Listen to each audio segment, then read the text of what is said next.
morning. Oh. Time to eat sprints for breakfast. Hi. Vámonos. So, sprints for breakfast, huh? Saturday, 9 a.m. It's a reasonable time to go do sprints on a weekend. It's right blend between that and having something to wake up early for that motivates healthy behaviors on Friday nights. Or, let's say you have unhealthy behaviors Friday night, at least you somewhat get to feel a bit better about them. So anyway, we've got our sprint club. We're not a run club, strictly a sprint club. We meet on the Flamingo Park track here in Miami Beach every Saturday, 9 a.m.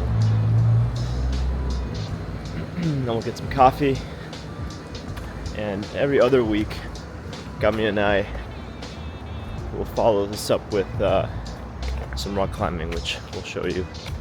You'll join us today. Rock climbing with our friend Dave. Anyway, see you on the track.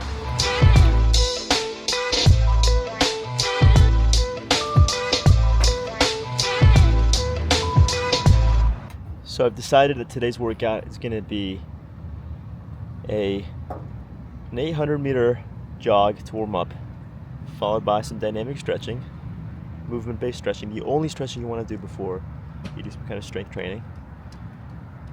Otherwise, you increase in risk of injury. Passive stretching is better for after the workout, once you're warmed up and elastic. Anyway, 800 meter, 2 laps, dynamic stretching, and then we're gonna do 10 sets of 100 meter sprints, followed by 300 meter walks. So basically 10 laps.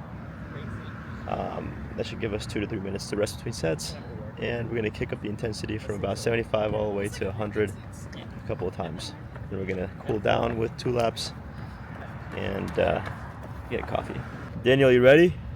Yes, sir. 100%. Let's do it, baby. Warm up done. Now we're going to do our dynamic stretching, which is always fun. It's always a good time.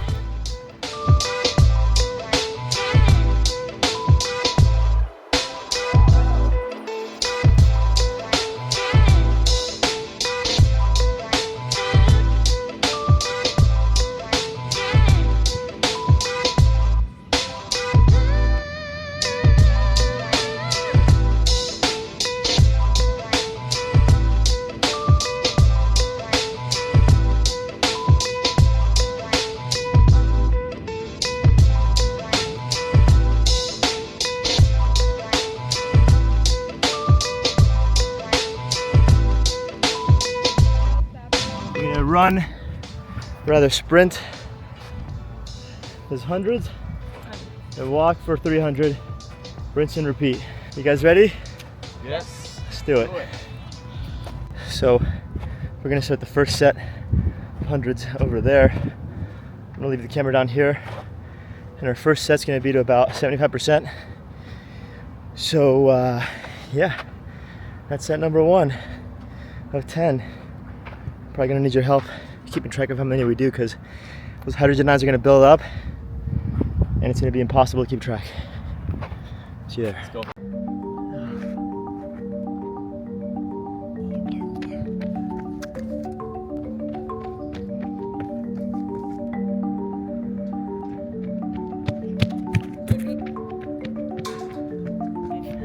At number 5, I'm gonna be like, How was it? First one. that's good. Pretty cool, yeah. Nice. We're alive. Let's go, baby. Everybody wants to do HIIT training to increase VO2 max and promote longevity. Most people have no idea what they're doing. They're not recovering sufficiently between sets. When you recover and replenish creatine phosphate, every next set, every subsequent set, you can achieve the level of intensity required to elicit left ventricular hypertrophy, the growth of the heart's main pump chamber, to increase stroke volume and increase VO2 max. If you half-ass the recovery, if you're not measuring the recovery, you have no idea what your heart rate data is, you're being completely inefficient. You're wasting your time and you're not giving your body the stimulus it needs for the specific adaptation, which is very stressful by nature. Your heart rate has to go to one extreme in intensity and then the other extreme in recovery in order to actually achieve the benefits that you're looking for. Most people half-ass the intensity and they half-ass the recovery, and the next set they repeat it. They have no idea what they're doing. You need to track your data, understand the mechanisms so you can be efficient and effective in your approach to live longer and increase VO2 max. I'm dropping my best evidence-based health hacks here every single day, so follow along to never miss out.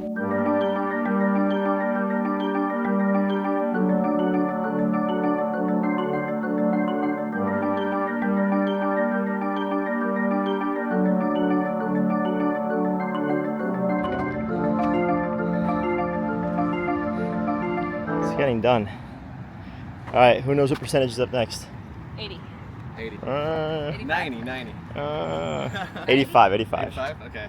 85.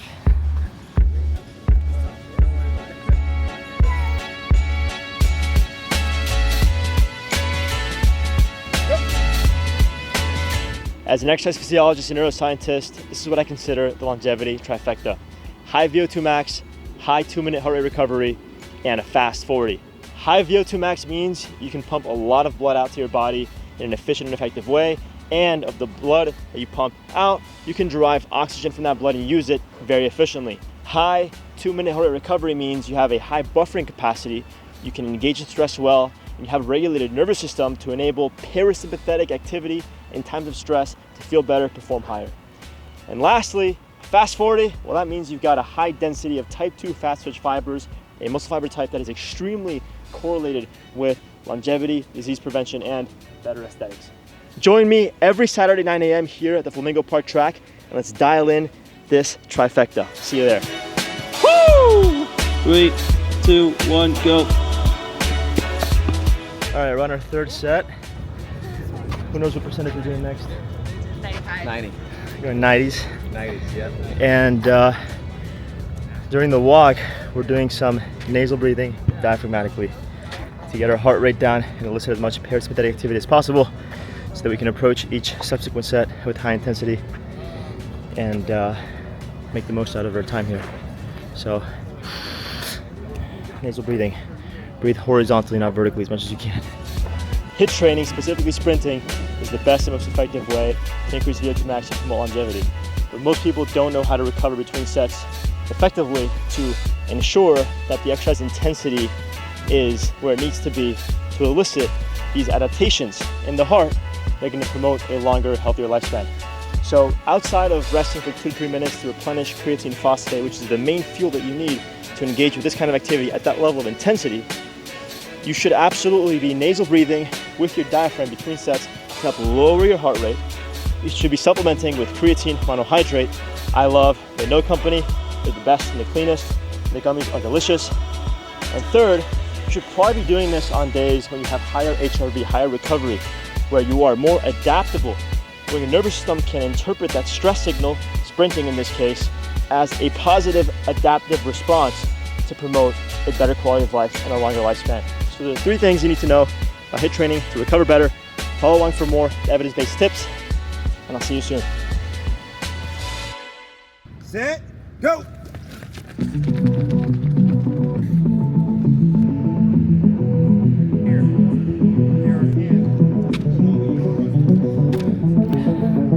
We've officially joined the elites on the track here.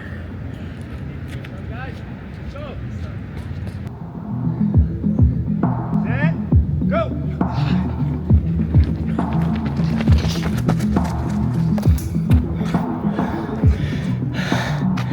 A great sprint. Let's go. Let's go, baby. Let's go.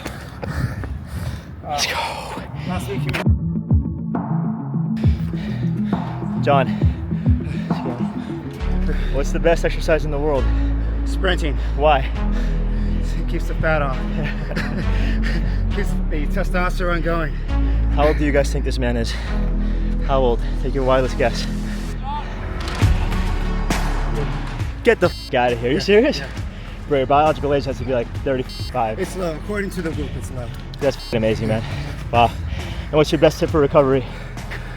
It depends on what you do. I would say rolling, ice, stretching and mobility, always. After the sprint. Stretch Yeah. and mobility work, because you'll get tight. Nice. And then off days, I would say ice bath Nice. Massage. Nice. A lot of massages. Sweet. Take care of your body, it'll take care of you. Here we go. And what's your nutrition like on a basic level? I try to stay away from the carbs. Really? Unless it's after a hard workout. Nice. What are your favorite carbs? Burger. Burger and fries, there you go. If you're gonna do it, there we go. for yourself. I mean, you're burning so many calories, you know, Yeah. you might as well enjoy what you're eating. You reinforce the hard work. Yeah. Dude, thank you so much, bro. Pleasure. Pleasure running Thanks- with you, man. Thanks for running with you. To sprint with you. All right, that guy's really humble, John, but he holds the world record for the fastest 400 in his age group. That is fucking legendary. He is. Dang. Yeah, How old is he? it's 58. That's insanity. Sprints, baby. Sprints keep you young. Best workout that exists. We'll see you on the track, 9 a.m. Saturdays. Or if you can't make it because you don't live around here, start your own sprint club. Promote longevity, promote high VO2 max. Just watch what happens. All right, here with Stefan, right? Yeah. What's up? What's up, man? Look at this guy, he's in unbelievable shape. And guess his age below. Probably won't get it. What's your age? 49. Oh my gosh, what's the secret, man? What's the secret? No secret. No? Hard work. Hard work? What's That's the it. recovery like? There's no recovery. No? Hard work. What's the nutrition like? Don't say you don't eat, oh, it's hard No, work. Doesn't. You got, No one cares. No Just one- gonna do hard work. there we go, it's simple as that. Stop, Very simple. stop making it complicated. Just get out here and put the work in, period. That's it. Do it. Let's go, baby. It's simple.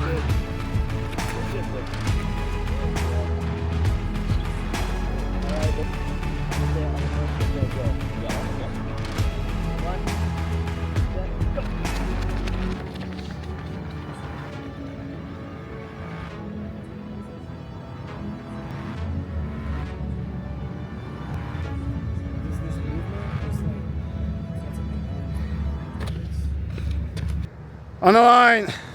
Set. Go.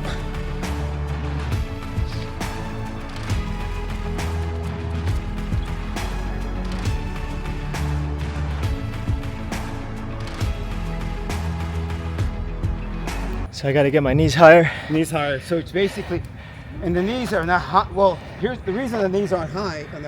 You're running like this, so you can't get them high. If you run like this, they're higher. Right, See? right, right.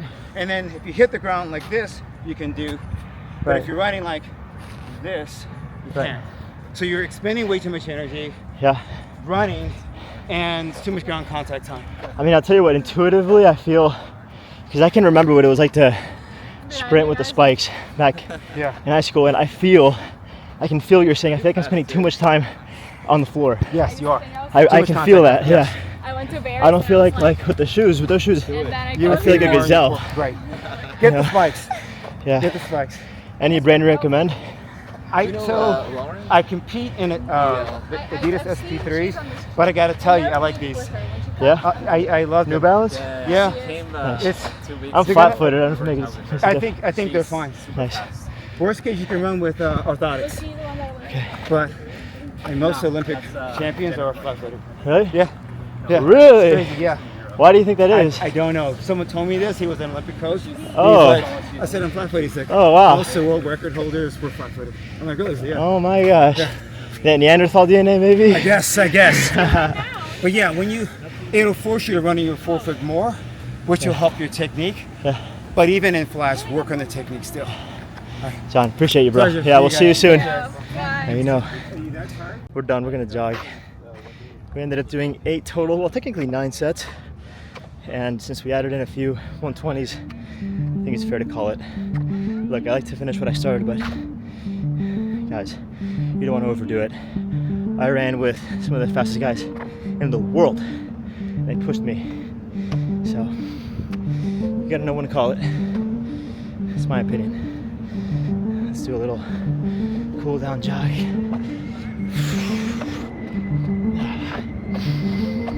Nasal breathing, baby. What's the motto for today? Finish already started. Exactly.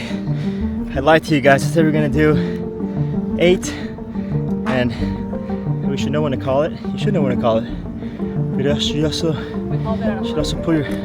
push your limits. Now we're calling it after we finished not 10 but 11 sprints. Thought we were done. Then we did a 400-meter jog. And then we did 100-meter jog, 100-meter sprint, 100-meter jog, 100-meter sprint. Now we're calling it. Let's go, baby. Good work. Let's go. Sprints for breakfast, baby.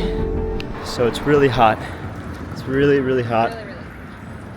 And obviously, you know, that's taxing. It adds to the stress, but it's a great way to build up your hemoglobin, your oxygen carrying capacity, increase your VO2 max. Since, well, with this hot air, I mean, hot air is less oxygen rich. And yeah, as a result, you have to work harder. The specific nature of the stimulus warrants the specific nature of the adaptation. How does your body learn to adapt? By increasing its oxygen carrying capacity, so it can do more with the little oxygen that it gets. And this is similar to training at altitude. You know, high heat training is very similar to training at altitude. So it's the best way to make the most of your workouts at sea level, train in the heat. That's what we love. And it's helping us build that grit, that resilience for when it starts cooling down. We're going to be very glad that we started our sprint journey in the summertime. What's it been now, like 3 or 4 months? Like 3 months? Yeah, 3 months. Yeah, it's been great. I feel like we're making progress every week.